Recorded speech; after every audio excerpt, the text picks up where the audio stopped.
Hey guys! So, it is the end of day 4 here in Paris. We did a lot today.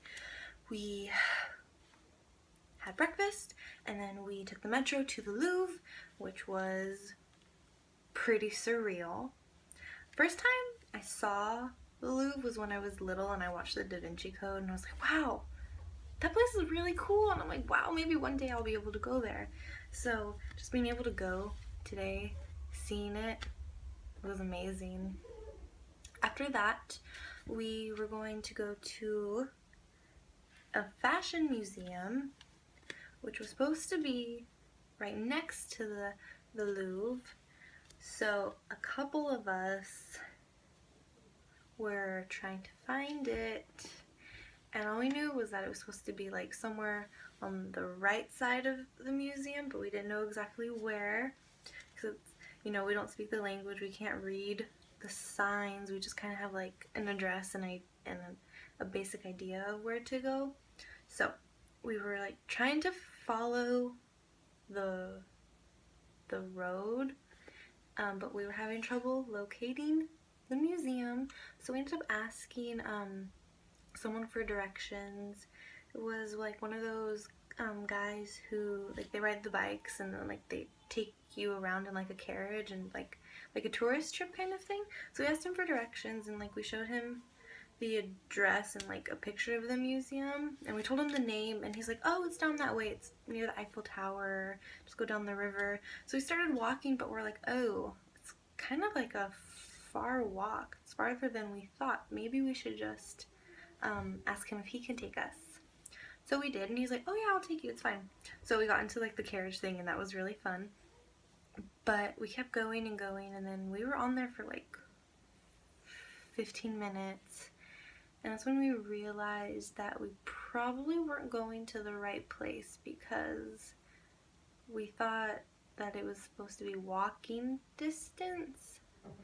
And we asked him again, we showed him the address, and then he realized that we were going in the wrong direction. So we'd probably gone like 8 or 10 blocks in the wrong direction, and he felt really bad, so he's like, oh, I will take you guys back, like no problem. So he did, and we felt really bad, so but he was really nice, and like we ended up finding the place. It's kind of funny though, we were like having a conversation with him, and he was kind of like giving us tips and tricks on like what not to do in Paris and like what to avoid. So avoid gambling because you're gonna lose all your money.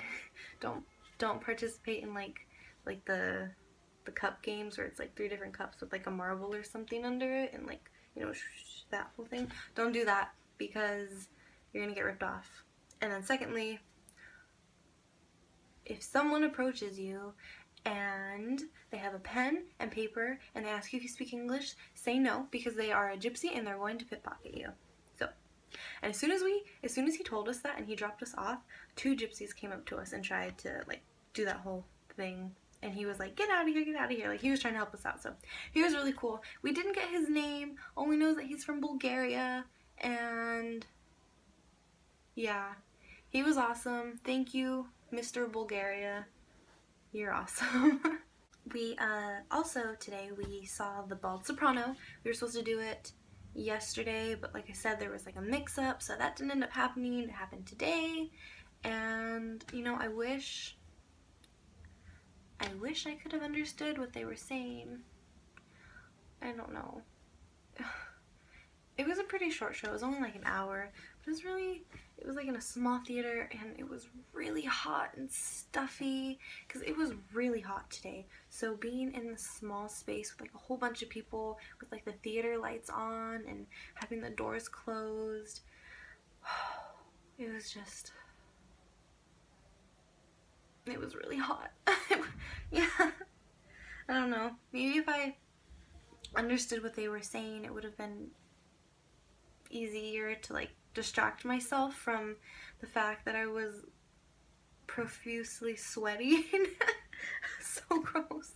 And then one of the actors, like, he was smoking, so like just that cigarette smell was stuck in there, and I have really bad asthma, and I kind of get claustrophobic, so just like everything all factoring together, it didn't it didn't mix very well. But it's okay. We got to talk to the director afterwards, and even he told us that he's been working on the show for 20 years now, and he asked us like, "Oh, did you understand what it was about?" And we're like, "Well, to be honest, we were really confused." And he's like, "Oh, that's fine. I've been working on this for 20 years, and I speak French, and I still am confused by this show." Yeah, it was like about two couples, and like one of the couples was married, but they didn't know they were married or something. And there was like a maid, and I don't know what the maid was talking about, but she like started going crazy or something. So like the first couple took her back, and then all you hear is like a, and then the husband comes out with like a hammer, and he's like wiping it off. So I'm pretty sure they killed the maid. I don't know. I don't know why. Maybe she knew something that she wasn't supposed to, or maybe she was having an affair and like they had to get rid of her. Honestly, I have no idea. But it was entertaining. I just wish it wasn't so hot.